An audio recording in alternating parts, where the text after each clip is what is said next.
Nora Bennett was the quiet girl next door, honor roll student, science fair champion, and the pride of Cold Brook Falls. But beneath her calm smile and perfect grades, she was hiding a terrifying secret. Her parents, Gerald and Lillian, believed they had raised a model daughter. They had no idea she would become one of the most methodical serial killers in the country. And when investigators discovered her hidden basement lab, what they found shattered everything they thought they knew.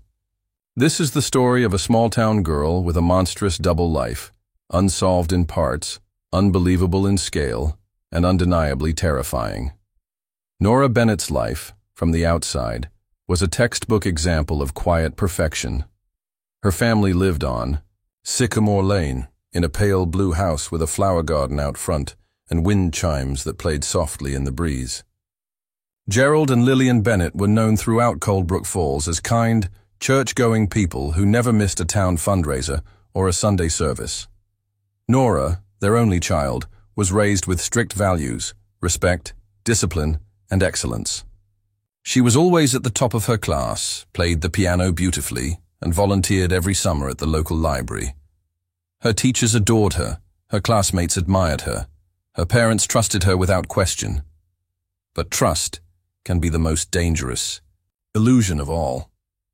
Even as a child, Nora had a fascination with things that others avoided. When she was 6, she found a dead bird in the backyard, and instead of crying or telling her parents, she carefully buried it and marked the grave with a twig cross. When she was 8, she asked for a dissecting kit for her birthday. Her parents laughed it off as a phase, something picked up from a school science project. They gave her a dollhouse instead. She never played with it. In school, Nora was polite, quiet, and withdrawn. Not in an alarming way, just enough to be seen as an introvert, a girl who preferred reading and drawing over parties and gossip.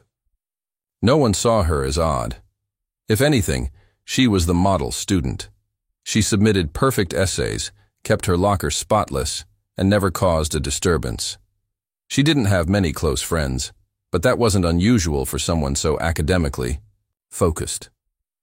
What no one realized was that her isolation was carefully cultivated. Every action was deliberate, every word rehearsed. Nora lived behind a mask, and she wore it so convincingly that even her own parents never glimpsed what lay beneath. When the first murder occurred, it didn't register as anything more than a tragic, isolated event.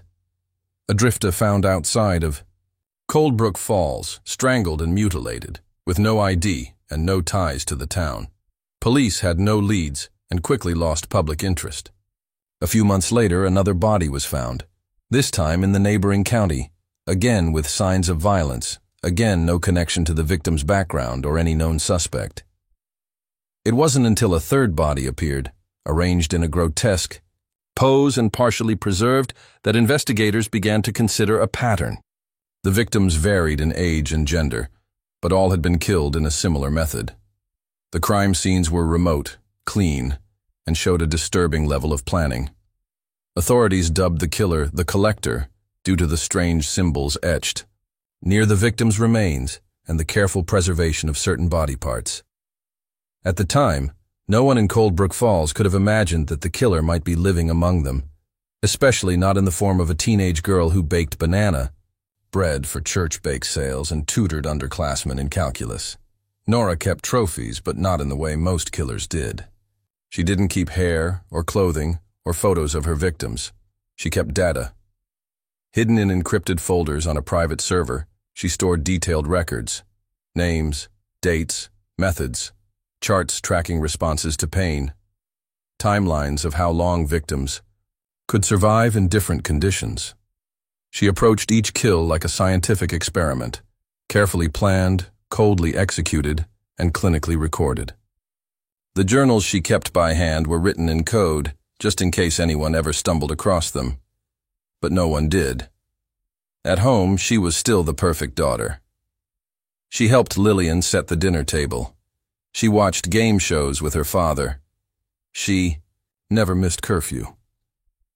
But there were small signs, things her parents didn't think twice about, like how she always kept her door locked, even when she wasn't inside, or how she never let anyone do her laundry, or how she insisted on taking solo weekend nature walks, often gone for hours without cell reception.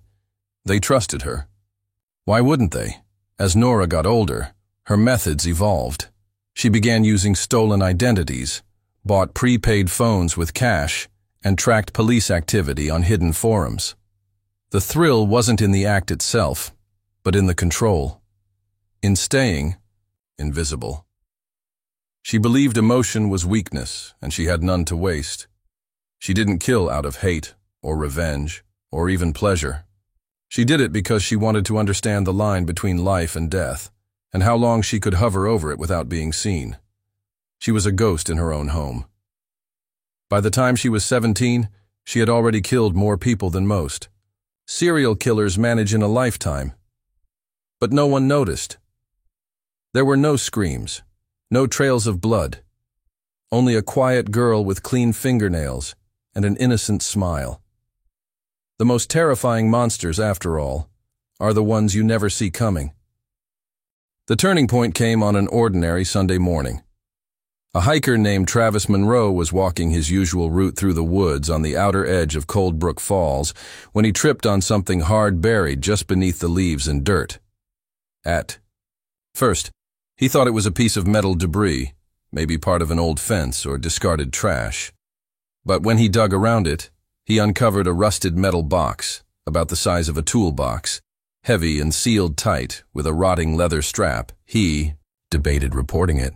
Curiosity won. Inside the box were photographs, grainy, dark, and deeply disturbing. Some were clearly old, others more recent. They showed people in various states of suffering, bound, bruised, gagged, and in one particularly disturbing image, seemingly dissected. The backgrounds were nondescript: forest floors, dirty rooms, empty lots. But one detail connected them all. Each photo had a small handwritten number on the back, written in red ink. Monroe immediately turned the box over to authorities. It took less than 48 hours for Cold Brook Falls to become the center of a statewide investigation. Several of the people in the photographs matched faces from missing persons reports dating back nearly 5 years. Some had been transients, others students. All vanished without a trace, until now. The photographs revealed a commonality in the posing of victims. Investigators noticed precise arrangements of limbs, certain items in the background staged deliberately, and symbols made of sticks or rope left near the bodies. Someone had been documenting these crimes not just for memory, but for study. A task force was assembled. Agents scoured the woods near the discovery site and uncovered more. Shallow graves, remnants of plastic tarps, burnt remnants of old phones. But it wasn't until they followed faint tire tracks leading closer to Sycamore Lane that they made the connection, one too close to ignore. The tracks ran not far from the Bennett's property. It seemed absurd at first. The Bennetts were practically royalty in Cold Brook Falls. Gerald ran a hardware store, Lillian taught Sunday school, and Nora was the pride of the community. But the investigators were thorough. They questioned everyone in the area, including the Bennetts. Gerald allowed them to walk the property. It was just protocol, he assumed. Nothing to worry about. That's when a sharp-eyed officer noticed the outline of what appeared to be a sealed cellar door partially obscured by a pile of old gardening equipment. Lillian claimed it was just for storage, something they hadn't opened in years. But the lock was new, shiny, installed recently. They opened it. The air inside was thick with rot. A staircase led downward into what looked like a basement workshop, but not one for crafts or tools. The walls were lined with corkboard and pinned diagrams, anatomical sketches, photos, notes, and jars, dozens of them, each labeled with a name and a date. Some were filled with what looked like soil, others with what could only be described as human tissue. On one desk sat a laptop, password protected. Forensic specialists extracted the drive. What they found left even seasoned investigators speechless. The files were vast, organized. Victim folders with digital logs. Name, age, condition, time of death, method. Audio recordings of breathing, muffled screaming, and calm narrations detailing each step of the killings. The narrator's voice was unmistakably young, female, calm and detached.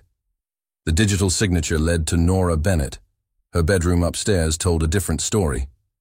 Neat, pastel-colored, and filled with books, trophies, and a half-finished oil painting of a lake scene. Nothing about it fit the image of someone who had murdered at least 12 people, and yet her fingerprints were on everything in the basement, on the knives, on the jars. On the lens of the camera used for the photographs, police found more damning evidence in the attic. A black trunk filled with burner phones, train tickets, receipts from gas stations across state lines. Nora had been traveling, planning, executing, and returning home without a single misstep. She was arrested the next morning, without incident. Gerald and Lillian were present, watching their daughter being led out in handcuffs. Lillian fainted. Gerald kept shaking his head, mouthing, "No," over and over, as though willing the reality away. During her interrogation, Nora was emotionless. She answered questions factually. She admitted to every murder. There were no excuses, no stories of trauma or abuse. She simply said she wanted to know what it felt like to take a life, that she wanted to push past human boundaries. She smiled when she explained her experiments. Authorities labeled her one of the youngest and most methodical serial killers in modern American history. The media descended on Coldbrook Falls. Headlines read, "The girl next door who killed in silence." But, as horrifying as the truth was, one question remained unanswered. How could no one have noticed? Gerald and Lillian Bennett found themselves trapped in a nightmare they couldn't wake up from. Every image of their daughter being arrested replayed in their minds like a film on a broken reel. Nora had always been their pride. The photos still hanging in their hallway showed a smiling child in pigtails, winning ribbons, and standing beside science fair projects with her arms wrapped tightly around trophies. That same child had now been declared a serial killer, and not just any killer, a calculating, cold mastermind whose crimes spanned years and multiple states. The public was stunned, but for her parents, it was beyond comprehension. In the days following her arrest, the Bennetts became prisoners in their own home. The once friendly neighbors now whispered, their stares filled with judgment and disbelief. News vans parked outside their property. Reporters camped on sidewalks, hoping for a glimpse or a comment. Gerald took to closing the blinds and disconnecting the landline. Lillian stopped going to church. Neither of them could answer the question that everyone seemed to be asking. How could they have raised someone capable of such horror? When detectives revisited the home to collect more evidence, they showed the Bennett's photos from Nora's hidden basement room. Lillian recoiled at the sight of the glass jars, the diagrams, the blood-stained tools. Gerald refused to look at most of them. He only shook his head and said quietly, "This can't be her. That's not Nora." But it was. Every fingerprint, every typed note, every chilling voice recording led back to her. There was no doubt. Friends and relatives who once shared holiday meals and birthday parties quickly distanced themselves. Lillian's sister stopped answering her calls. Gerald's business lost customers overnight. The community that once embraced, the Bennetts now viewed them as somehow complicit, as though they must have known and simply chosen to look the other way. Some accused them of failing as parents.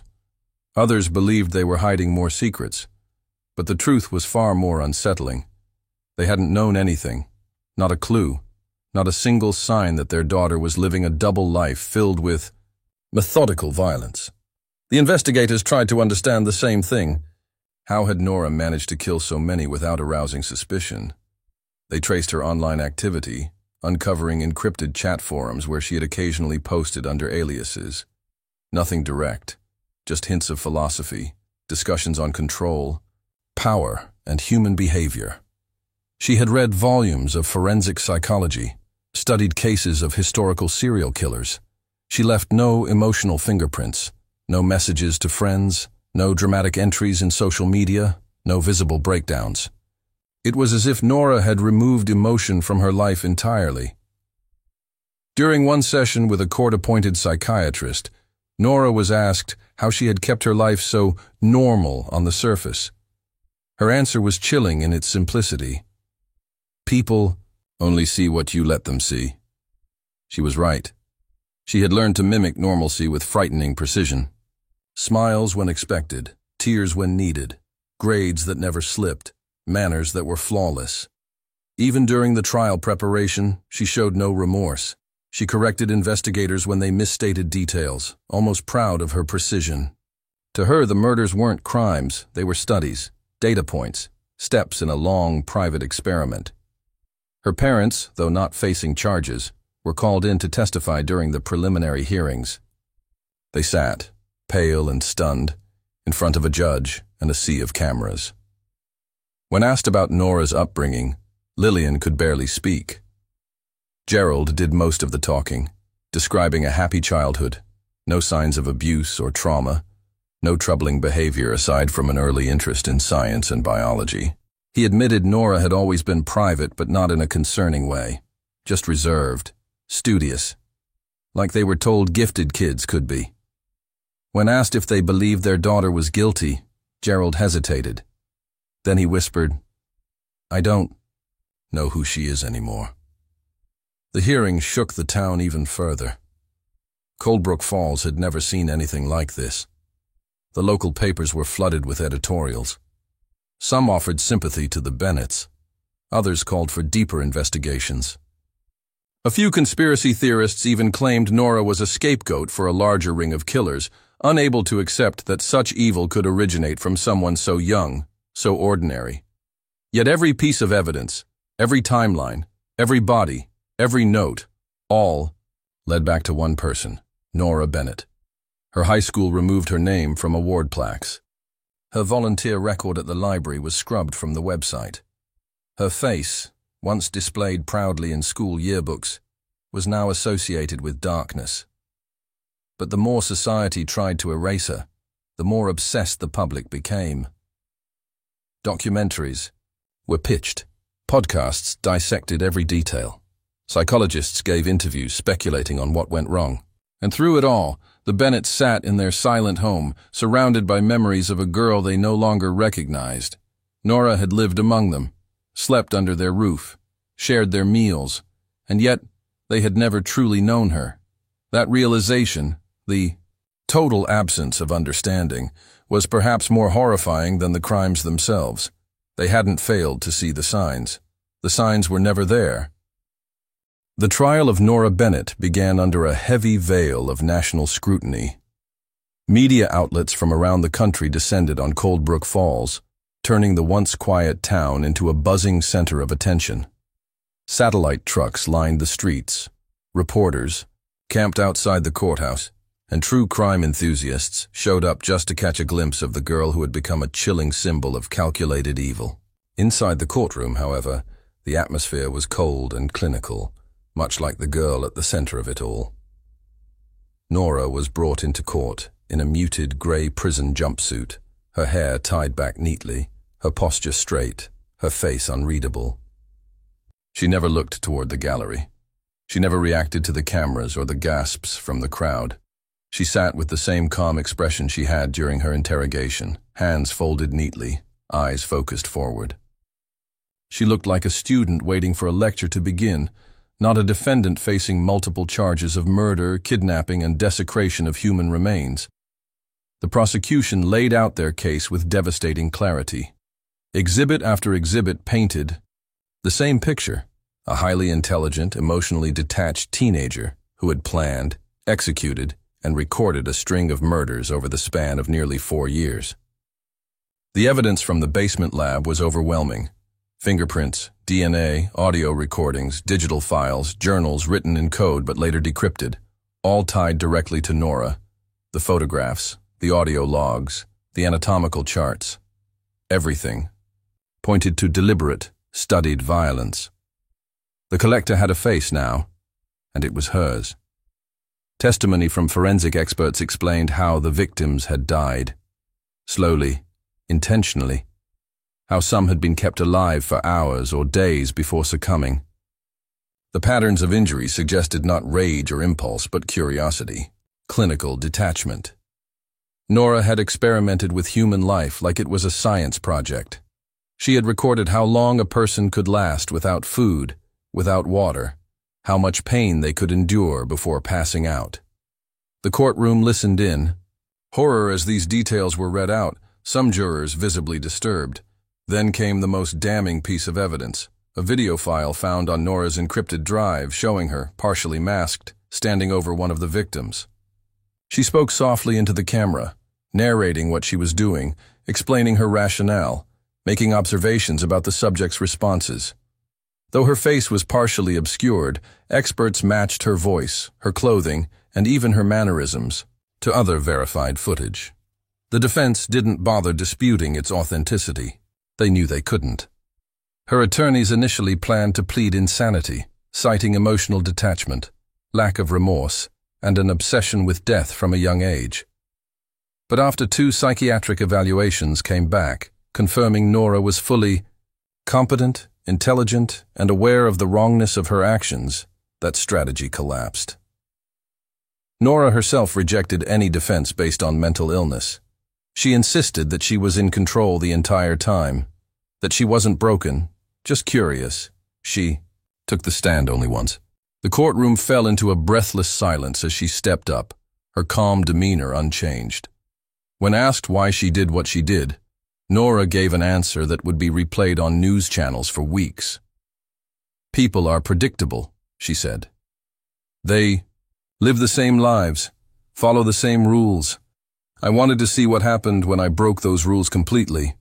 I wanted to understand what life means when you strip everything away." She said it without fear, without regret, without emotion. The courtroom was stunned. Gerald Bennett, seated quietly in the second row, lowered his head. Lillian didn't attend that day. She hadn't set foot in the courthouse since Nora's arraignment. After weeks of testimony and mountains of evidence, the jury deliberated for less than 2 hours. Nora Bennett was found guilty on all counts. 12 confirmed murders, 5 counts of unlawful imprisonment, 8 counts of desecration of human remains.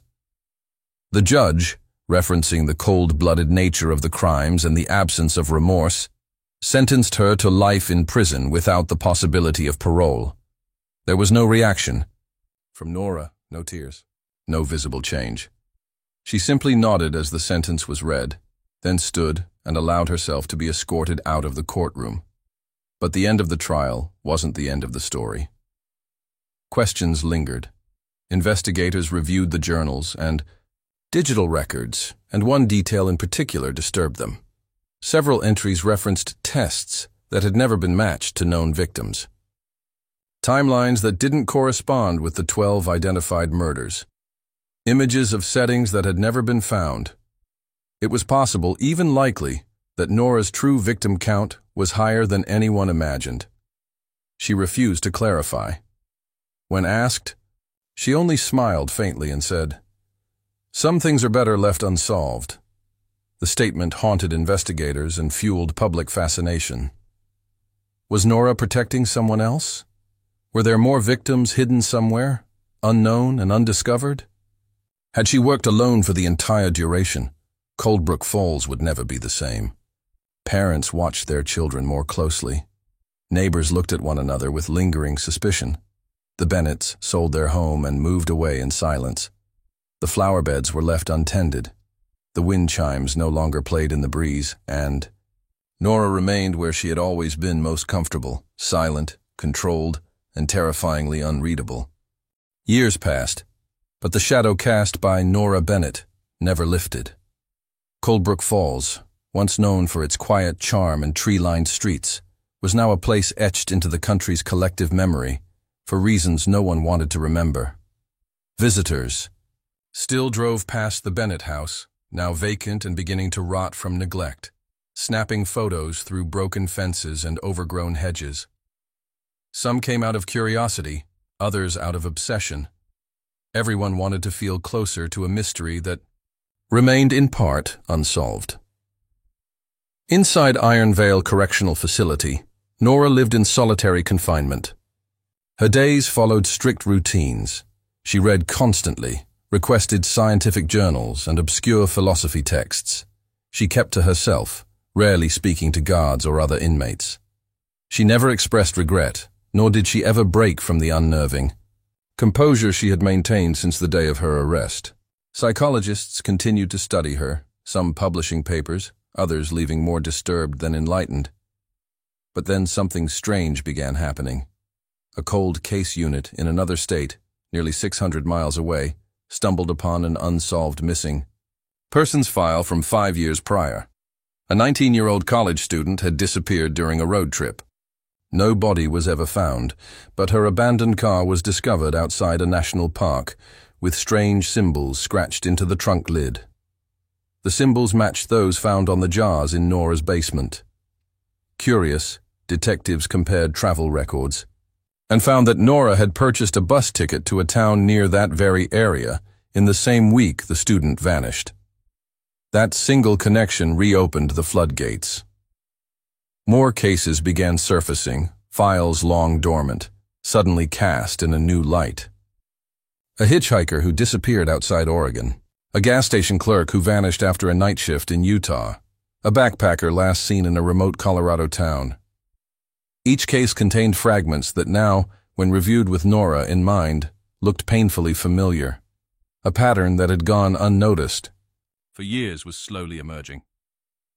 Law enforcement agencies across multiple states began compiling a joint report. They found over 20 potential cases, each with circumstantial links to Nora. In some, security footage placed her in nearby towns. In others, her journal logs lined up with times and locations where victims went missing. And in a handful of them, digital footprints, pings from burner phones, credit card charges, train ticket receipts, connected her more directly than anyone expected. When investigators requested another interview with Nora, she declined. For weeks, she refused to speak. Then, on a rainy Thursday morning, she requested a meeting with one detective, Elise Hartwell, one of the original investigators from Coldbrook Falls. Hartwell arrived unsure what to expect. She had been haunted by the case for years, her career defined by it. When she entered the small concrete room, Nora was already seated, calm as ever, hands folded on the table. Without any prompting, Nora spoke. "There are more," she said. "But not all of them are mine." That sentence sent ripples through every law enforcement agency involved in the reopened cases. Nora refused to elaborate further, leaving investigators to wonder, was she lying? Was she deflecting responsibility? Or had someone else truly been involved? The idea that Nora had an accomplice was not new, but it had always lacked evidence. Now, with her cryptic statement, suspicion began to stir again. Some theorized she may have been part of a secret online network of like-minded individuals. Others believed she had crossed paths with a fellow killer during her travels. A few believed she was intentionally misleading investigators, enjoying the control and confusion she could still exert from her cell. But then came the most disturbing revelation of all. In a digital folder, buried deep within one of Nora's recovered hard drives, forensic analysts uncovered a set of encrypted audio files. Once decrypted, the recordings revealed long phone conversations between Nora and an unknown male voice. The tone was intimate. The content was methodical. They spoke of plans, of subjects, of methods. The man's identity couldn't be traced. His voice was disguised. But one thing became clear. Nora hadn't been completely alone. Authorities scrambled to identify this second person.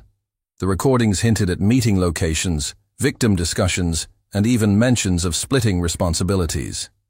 If the man still existed, he was free, and possibly still active. The media reignited with the news. Nora Bennett's story, once thought concluded, had returned with terrifying new possibilities. She had not just killed, she had collaborated, trained perhaps, or even mentored. No one knew who he was, where he was, or if he had ever stopped. In Chasnow prison. Nora resumed her silence. When asked about the man, she simply said, "He was better at hiding than I ever was." The investigation remained open. More bodies were searched for. Cold cases were reclassified. And Nora, forever locked away, remained a riddle that refused to be solved. As the years went on, true crime documentaries, podcasts, and books continued to explore her case.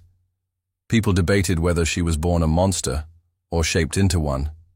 But the truth, the full truth, was something only she knew, and she wasn't giving it away. Not yet. Maybe not ever.